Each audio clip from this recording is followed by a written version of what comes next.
Bonjour et bienvenue dans ce podcast où je vais vous parler de parentalité en confiance, de multiculturalisme et d'harmonie en famille.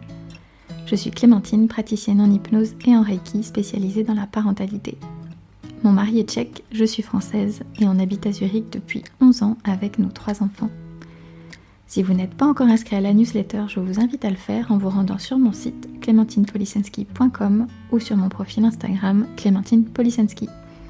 Vous y serez informé de la sortie de tous les nouveaux épisodes de ce podcast et vous y trouverez des réflexions complémentaires sur l'éducation et sur nos challenges de parents, mais aussi des trucs et astuces pour vous sentir mieux au quotidien avec vos enfants.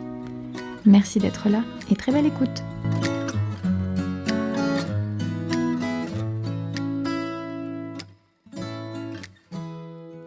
Alors aujourd'hui, j'avais envie de vous parler du fait de voyager avec ses enfants. Parce que je sais que c'est une thématique qui divise, dans le sens où les avis sont très partagés.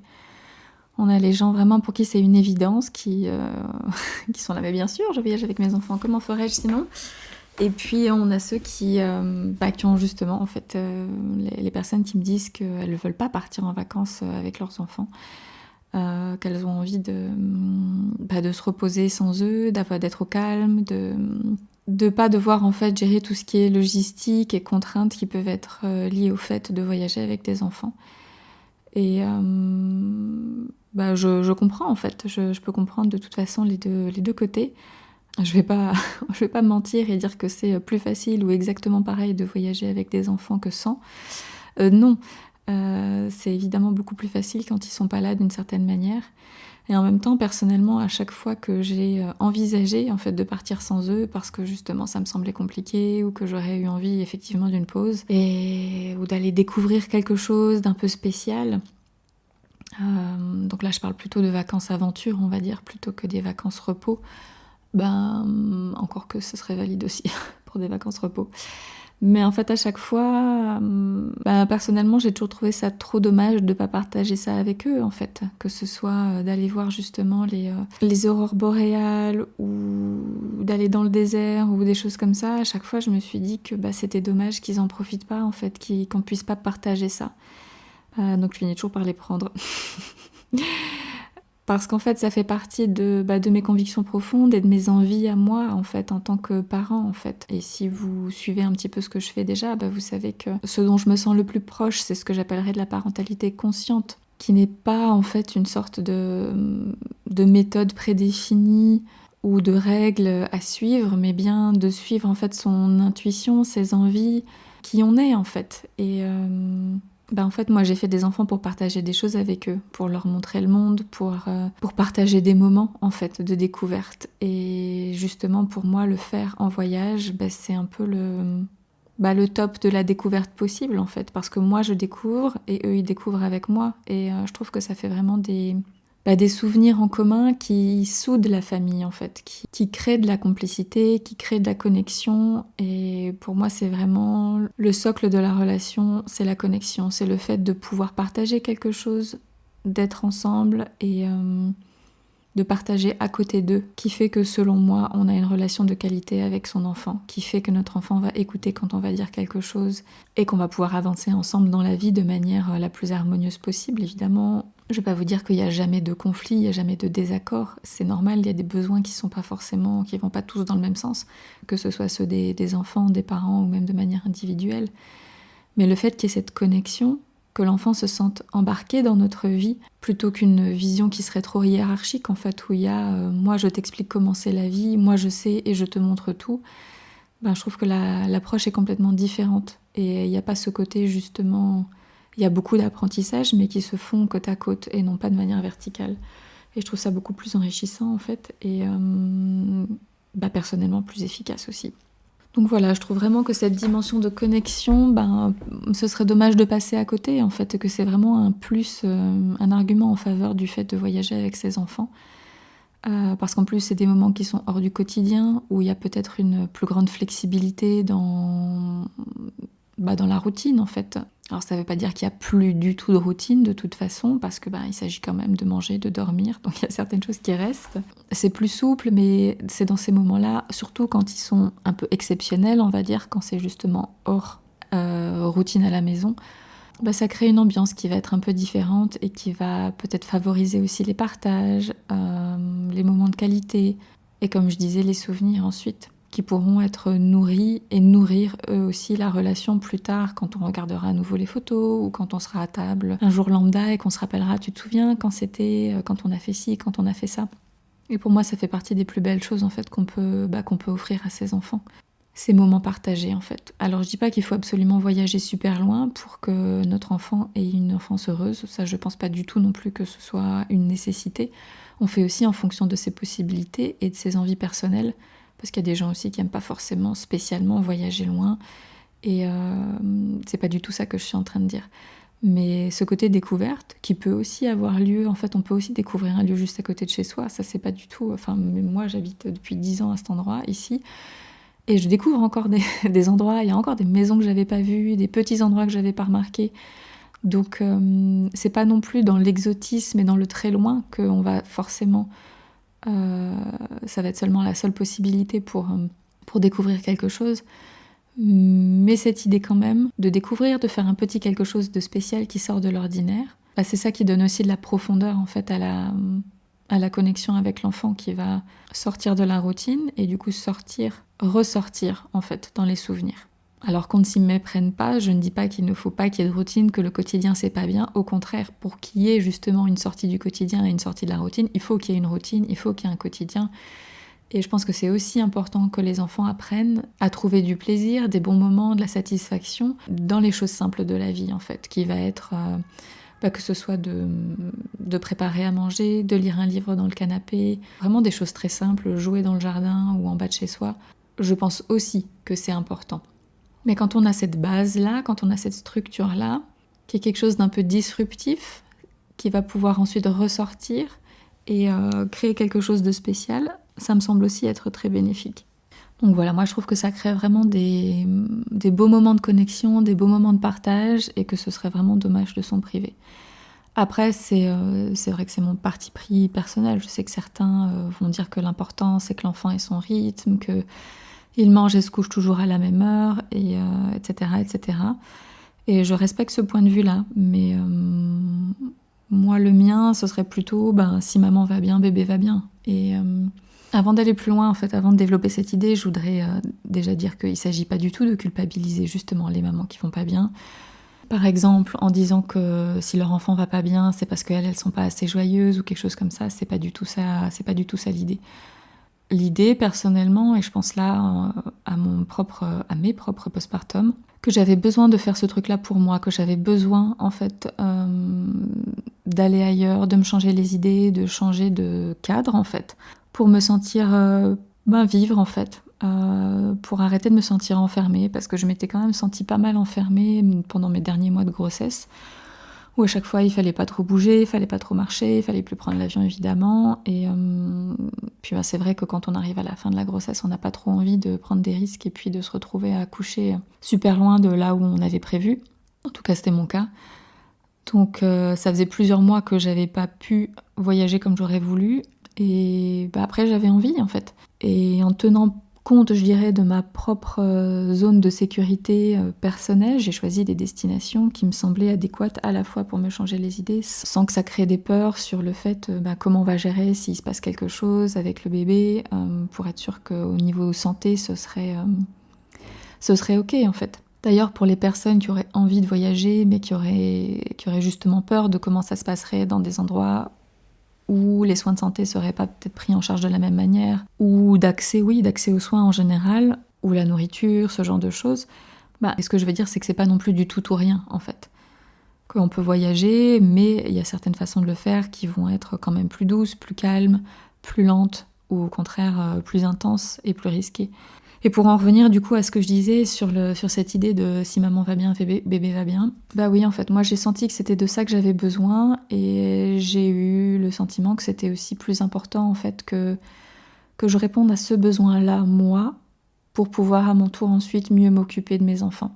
Et je dois dire qu'à chaque fois ça s'est quand même bien passé, et j'irai même plus loin en disant que selon moi voyager avec un tout petit c'est beaucoup plus facile que de voyager avec un enfant qui va avoir 1, 2 ou 3 ans en fait. Parce que quand un bébé est vraiment tout petit, ce dont il a vraiment besoin, c'est de sa mère. Et si maman est là, bah finalement, en fait, on a déjà le principal. Donc quand la mère est le point de repère principal, ou au moins le parent, bah, le reste peut changer sans que l'enfant se sente insécurisé. Parce que la sécurité, elle est avec cette maman, justement. Moi, les enfants n'ont pas eu de mal particulièrement à s'endormir dans un lieu étranger parce que ils s'endormaient à chaque fois sur moi. Pas de problème de sieste pour la même raison. Pas de problème de lait parce que c'était mon lait. Alors, je veux pas non plus faire de prosélytisme, mais je dirais que le maternage proximal, finalement, parce que c'est de ça qu'il s'agit, a facilité le voyage. Et puis pour les plus grands, en fait, ils ont déjà l'habitude, donc pareil. Alors c'est vrai que parfois ils peuvent être un peu surexcités ou fatigués, en avoir marre. C'est évident comme les adultes. Et là il faut être préparé. Mais nous aussi on est aussi plus flexible en fait qu'à la maison, par exemple sur les boissons qu'ils vont avoir le droit de prendre dans l'avion, sur les dessins animés s'il y a justement cette fameuse petite télé dans l'avion. Ça nous a des fois causé des petites complications parce que c'est pas possible de les éteindre définitivement en fait. Donc c'est vrai que sur un vol de nuit long courrier, c'était compliqué. On n'a pas beaucoup dormi.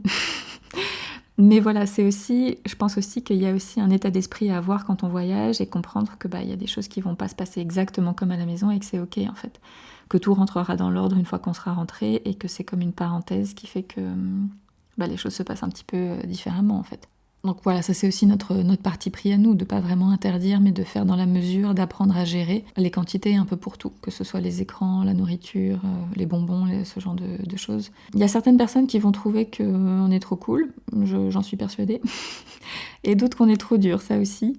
Et de toute façon, c'est normal en fait.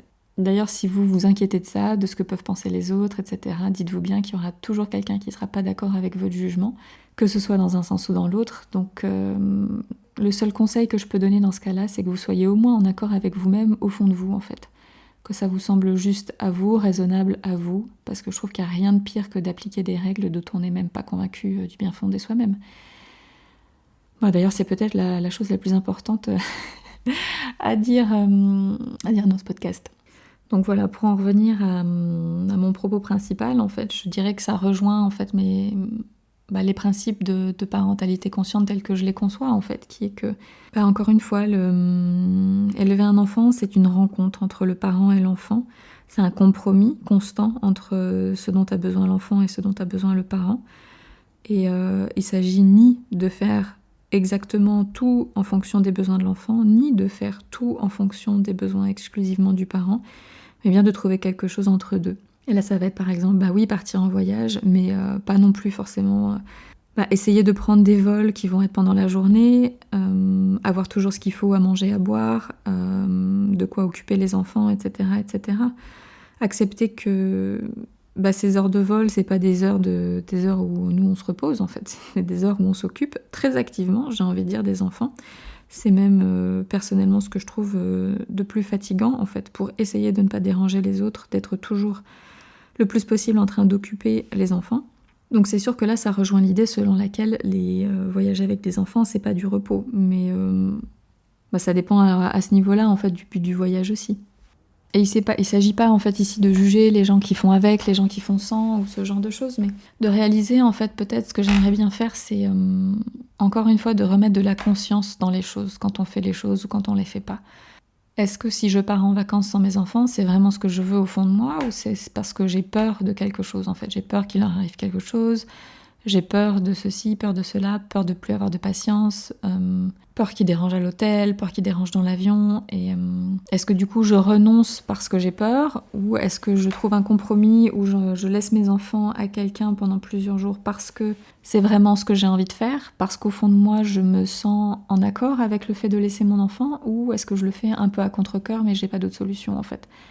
C'est plus de pas faire les choses en fait en se disant dès le départ ah oui, mais de toute façon, ça, c'est pas possible. Mais d'y réfléchir vraiment, d'envisager les possibilités, d'y réfléchir activement, d'aller vraiment checker aussi au fond de soi ce dont on a vraiment envie.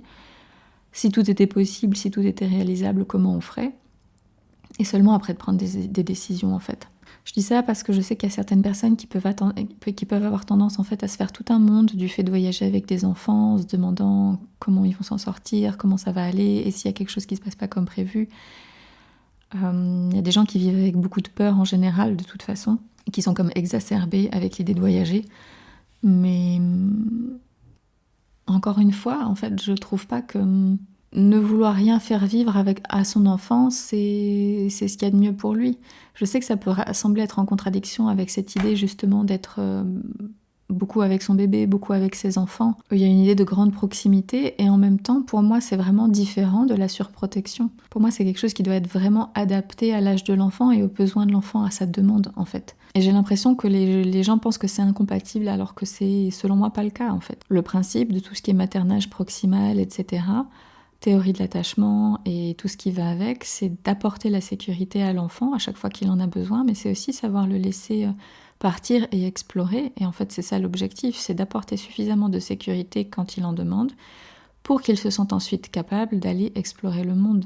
Donc pour moi, c'est pas du tout antinomique en fait. À l'inverse, je trouve qu'on voit beaucoup de parents qui ont beaucoup de peur, beaucoup d'anxiété et qui vont transmettre aussi ça à leurs enfants. Donc c'est une différenciation que j'aimerais bien faire aussi. On peut être aussi proche de ses enfants, passer beaucoup de temps avec ses enfants et être garder un œil sur eux d'une certaine manière, sans pour autant tout leur éviter, les surprotéger, les empêcher de faire leurs propres expériences en fait. Et encore une fois, tout ça est adapté à l'âge de l'enfant.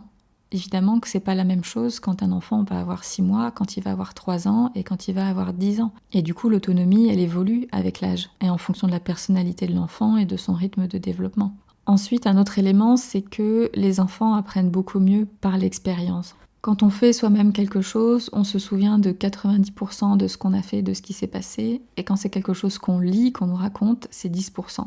Donc ça montre bien en fait les avantages qu'il peut y avoir à expérimenter en fait les choses de première main, à voir les choses de première main. Et là pour le dernier voyage qu'on a fait par exemple, je me suis aussi rendu compte qu'il y a des choses que mes enfants ont découvertes que j'aurais jamais pensé vraiment à leur dire en fait. Il y a des choses des fois qu'on pense même pas à expliquer, ou même quand on leur explique comment ça peut être ailleurs, ils n'arrivent pas vraiment à se représenter l'étendue de la chose en fait, tant qu'ils l'ont pas expérimenté. Et du coup, c'est aussi élargir leurs horizons que de leur montrer comment c'est ailleurs, en fait. Évidemment, ça dépend aussi des personnes, mais les gens ont tendance à avoir besoin de faire l'expérience eux-mêmes de certaines choses pour vraiment se rendre compte et vraiment, en fait, ancrer la leçon en eux, par exemple. C'est vrai à plein de niveaux et ça je l'entends chez beaucoup de personnes, mais là j'ai une anecdote qui me revient en tête en fait, où j'avais dit à mon fils, il y avait plein de cactus autour de là où on était, et je lui ai dit mais attention parce que des fois les cactus quand même, ils ont l'air même tout doux, mais vraiment ça pique. Donc, vous voyez où ça s'en va. Évidemment, il a quand même touché, et puis il s'est retrouvé avec, je sais pas, je dirais une quinzaine de micro-épines dans la main. Donc on a enlevé. Et là, en fait, je me dis que il n'y a pas plus à faire, en fait. C'est déjà fait, il a déjà bien compris, l'expérience, elle est faite, le résultat, il l'a bien vu. Et c'est en fait beaucoup plus efficace que toutes mes mises en garde. Alors ok, évidemment, heureusement, c'était une mise en garde pour quelque chose qui n'était pas trop grave. Et évidemment, j'aurais été plus insistante avec quelque chose de plus dangereux. Mais je pense que, voilà, c'est fait. Cet apprentissage, il est fait, et d'être passé aussi par le corps, par le toucher, c'est une leçon qui est apprise une bonne fois pour toutes. Et en plus, je me suis souvenue en fait qu'il m'est arrivé la même chose. Il m'est arrivé la même chose il n'y a pas si longtemps que ça en fait. Je pense que c'était il y a 1 ou 2 ans, peut-être un peu plus, 2-3 ans. Enfin bref, à l'âge adulte vraiment. Et d'avoir pas pu moi-même en fait m'empêcher de toucher, ça avait l'air tellement doux. Et non, ce cactus n'était pas doux. Comme quoi, même des fois, à l'âge adulte, on a aussi tendance à être beaucoup critique en fait envers nos enfants qui peuvent pas s'empêcher de toucher, etc. Dans les boutiques aussi, d'ailleurs, c'est le cas. Combien de fois il peut y avoir des fois des vendeuses qui vont demander de ne pas toucher, tout simplement. Alors qu'en fait, les adultes font exactement la même chose. Les adultes aussi, quand on voit une texture un peu spéciale, des fois on se demande si ça va être très doux, si ça va être très moelleux, si ça va être comme ci, comme ça. Et en fait, en tant qu'adulte, on aime bien toucher aussi. Et on a tendance à l'oublier. On le fait machinalement, on se sent autorisé quand on est adulte. On rentre dans la boutique, on voit ce truc en silicone et puis on a envie de toucher, on touche. On le prend dans les mains avant de l'acheter, ou avant, même on sait qu'on ne va pas l'acheter et puis on touche quand même. Et on se sent autorisé à le faire. Et encore une fois, on se retrouve face à un comportement tout à fait normal et humain qui va être découragé chez les enfants alors qu'il est autorisé chez les adultes.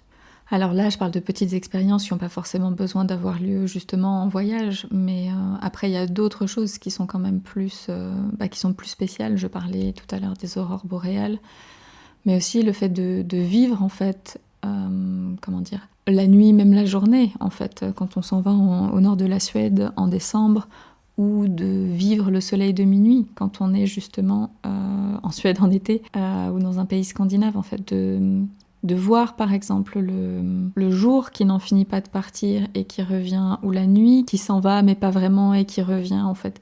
Ça aussi, c'est des expériences qu'ensuite les enfants vont pouvoir relier à ce qu'ils vont apprendre à l'école, où ça va être l'occasion justement d'apprendre des choses à nos enfants. Quand on monte sur un volcan, on peut parler de ce que c'est qu'un volcan, de comment ça fonctionne, et c'est super enrichissant pour eux en fait. Et encore une fois, ça leur permet d'apprendre beaucoup plus facilement que si tout est dans un livre. De voir directement à quoi ça ressemble un volcan, de voir même des choses toutes simples en fait, de voir la marée en fait, que des fois il y a marée haute, marée basse, et de relier ça en fait à l'influence de la lune.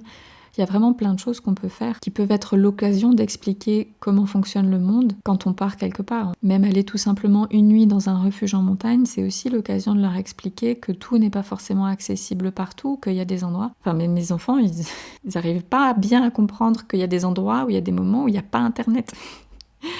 Ils ont tellement grandi dedans qu'ils n'arrivent pas vraiment à comprendre qu'il y a des moments où on n'est pas accès, en fait, à ces informations-là. Et du coup, je trouve ça bien de pouvoir leur montrer que ce soit le cas, de leur en faire l'expérience. Et pas juste d'en parler de manière théorique. Il y a plein de choses déjà dont on parle de manière théorique, alors aussi leur montrer certaines choses de manière pratique, c'est quand même aussi très éclairant, en fait. Sans compter toutes les compétences sociales qu'il faut développer ou qui se développent naturellement quand on fait des activités comme ça ensemble. Pour continuer sur cette idée de la rando, c'est aussi des moments qui favorisent énormément l'entraide, la coopération, le soutien, le courage, la persévérance, l'endurance. Il y a plein de choses en fait qui peuvent être développées comme ça. Et les enfants comprennent en fait. Moi je trouve que très jeunes en fait ils ont compris. Ok, donc on est là, on a croisé 2 personnes en 3 heures. S'il arrive quelque chose, on peut compter à peu près que sur nous dans l'immédiat en fait. Et c'est aussi responsabilisant d'une certaine manière. Et ça favorise aussi la cohésion. Alors évidemment, on n'a pas fait des randos hyper dangereuses quand ils étaient tout petits, quand ils ont 2-3 ans et qu'ils courent un peu dans tous les sens et qu'ils sont pas encore capables de comprendre le danger. Donc voilà, je trouve qu'il y a vraiment plein de belles choses qui peuvent ressortir du fait de voyager ou même de faire des activités en général avec les enfants. Alors c'est sûr que ça nécessite aussi d'être bien dans ses baskets en tant que parent, d'être prêt à faire des compromis en fait, parce que évidemment quand on a 3 enfants, c'est plus aussi facile de partir à 6h du matin le dimanche matin et puis d'aller justement skier toute la journée jusqu'à de l'ouverture à la fermeture des pistes, en mangeant juste un sandwich vite fait entre deux. Non, ça c'est vrai que c'est un compromis qu'il va falloir faire, ça va ressembler à autre chose. Mais ça veut pas dire que tout est impossible en fait. J'ai l'impression qu'il y a des gens qui voient le fait de devenir parent comme une sorte d'immense barrière qui fait qu'on ne peut plus rien faire, que tout est devenu trop compliqué. Pas forcément. Et peut-être, ok, ça va être imparfait, peut-être qu'il va y avoir quand même une dispute dans la voiture, peut-être que le spa il va pas être aussi reposant qu'il aurait pu être, ou les bains... Comment ça s'appelle ? Les bains à remous. Ou ce genre de choses. Ok, ça va pas être une détente à 100%, mais est-ce que c'est pas quand même mieux que juste de rester enfermé à la maison, à se plaindre que tout le monde fait du dérangement, que tout le monde fait du bazar et personne ne range ? Je crois profondément que la clé d'une parentalité aussi épanouie que possible, je veux pas dire 100%, je veux dire, évidemment, il y a des contraintes, il y a des difficultés, c'est pas toujours une partie de plaisir. Mais pour que dans l'ensemble, on soit quand même satisfait de sa vie de parent, ça me semble essentiel de créer cette perméabilité en fait entre les deux univers, l'univers des enfants et l'univers des parents. Que des fois, ce soit les parents qui s'invitent dans le monde des enfants et qui acceptent de jouer, de lire, de jouer à un jeu de société, ou au foot, à la bagarre, ou à ce qui vous convient en fait. Et parfois d'inviter nos enfants dans notre monde à nous, à faire aussi du yoga avec nous, à faire aussi cette rando avec nous. Parce que de toute façon, on est des êtres sociaux et les compétences principales à acquérir, c'est aussi des compétences sociales pour pouvoir vivre ensemble en tant que société en général. Donc c'est vraiment l'art du compromis de toute manière.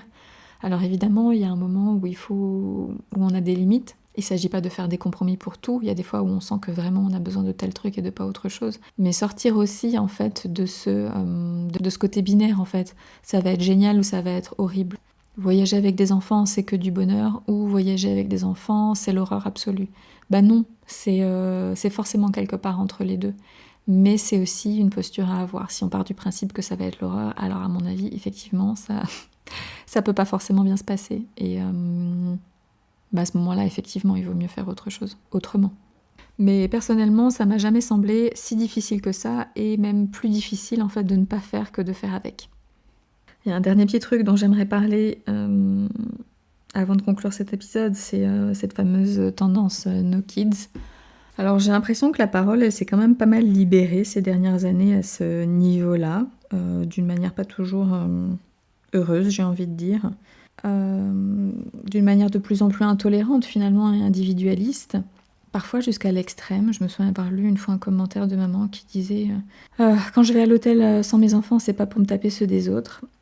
Et j'avoue que d'un côté, je comprends le besoin de repos, le besoin de calme, et en même temps, je me dis que c'est vraiment grave en tant que société qu'on en soit arrivé là. C'est le signe d'une grande frustration, d'une énorme frustration qui, selon moi, remonte justement à l'enfance. Je vais vous rebattre les oreilles avec ça, mais je pense que c'est une clé essentielle. La façon dont on a été traité enfant détermine la façon dont on traite plus ou moins consciemment les enfants une fois qu'on est devenu adulte. Je pense qu'il y a vraiment ce volet-là aussi, et puis le fait qu'on est dans une société où on est aujourd'hui hyper stressé en fait. Et ça, je pense que c'est quelque chose que je développerai plus dans un autre épisode, parce qu'il y aurait vraiment trop de choses à dire là-dessus. Mais en fait, quand on est déjà super stressé, quand on a déjà son système nerveux qui est au max de ses capacités, en fait, on n'a plus la patience, on n'a plus l'énergie, on n'a plus la capacité d'accepter la moindre, j'allais dire contrainte, mais en fait, quand on a un système nerveux régulé, on voit même pas ça comme une contrainte, en fait. Des enfants qui rient, qui jouent dans la piscine, on peut juste être content aussi. C'est aussi une autre façon de réagir, d'être content de voir d'entendre des rires d'enfants, de les voir s'amuser. Et il y a des gens aussi à qui ça fait plaisir de voir ça. Mais quand on est dans un état de stress intense, dont on se rend parfois même pas compte, parce qu'il est devenu chronique et qu'il est normalisé dans cette société, on supporte plus ce genre de choses. Et on le voit comme une agression. Notre système nerveux voit ça comme une agression supplémentaire. Et c'est pour ça qu'on réagit de manière aussi radicale. Et c'est dommage. C'est la réalité, mais c'est dommage. Cela dit, je me rends compte que c'est quand même, encore une fois, pas du tout pareil dans tous les pays. Que c'est pas du tout une tendance qui est généralisée ou acceptée aussi bien dans tous les pays. Et il y a plein d'endroits, justement, pour avoir beaucoup voyagé, où, en fait, tristement, j'ai envie de dire, les enfants sont à peu près accueillis mieux partout ailleurs qu'en France, de mon expérience. Alors c'est vrai qu'il y a souvent des menus enfants en France, il y a des tables à langer sur les aires d'autoroute, etc. Mais à part ça, pour ce qui est en fait de la vie des enfants, pour leur comportement habituel, en fait, qui va être de bouger, qui va être d'être un peu bruyant, de chanter, de toucher un objet, comme on l'a dit tout à l'heure, là, en fait, j'ai vraiment l'impression que c'est là que c'est le moins accepté. Quand on est allé au Maroc, tout le monde était super gentil avec les enfants, en fait. Tout le monde était agréable et nous a accueillis vraiment de manière très chaleureuse. Quand on était aux États-Unis, c'est pareil.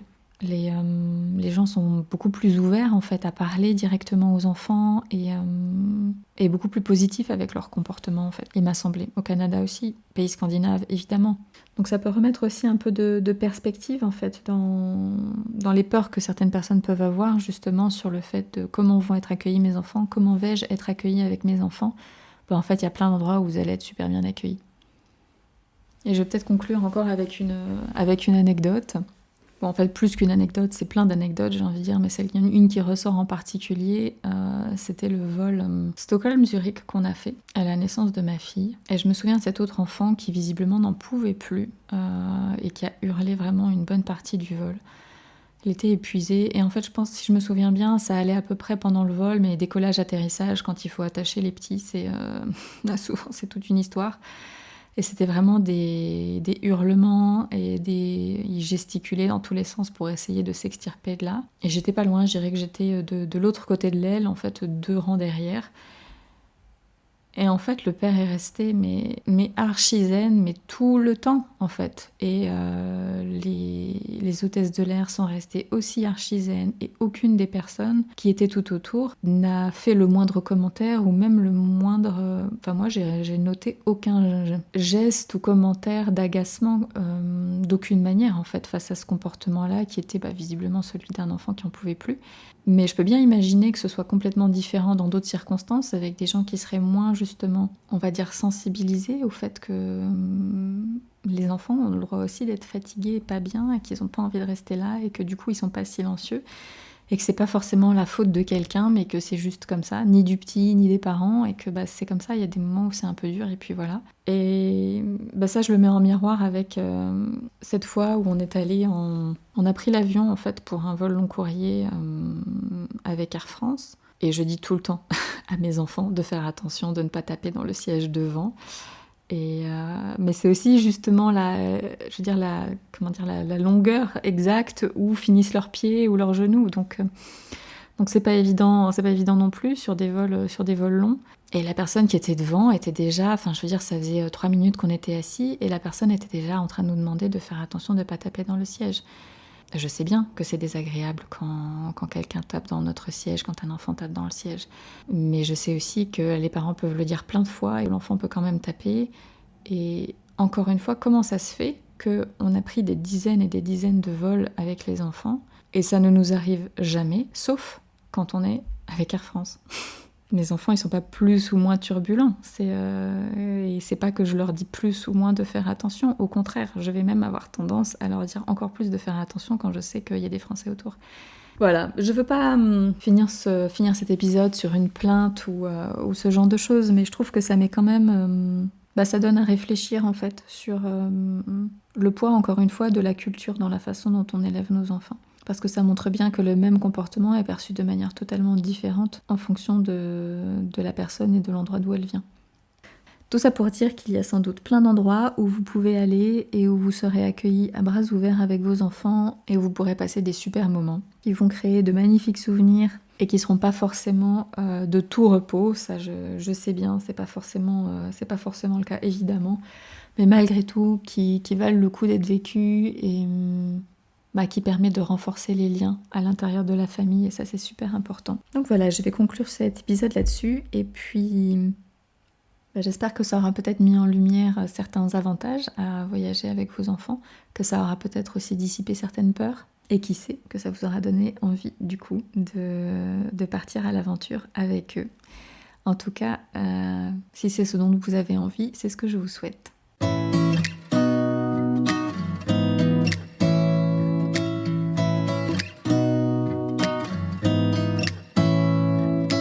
Voilà, c'est la fin de cet épisode. S'il vous a plu, merci de m'aider à le faire connaître en lui mettant 5 étoiles ou en le partageant à quelqu'un que ça pourrait intéresser. Si vous avez des retours ou des suggestions à me faire, n'hésitez pas à m'écrire par email ou sur Instagram. Merci infiniment de m'avoir écouté jusque-là et à très vite.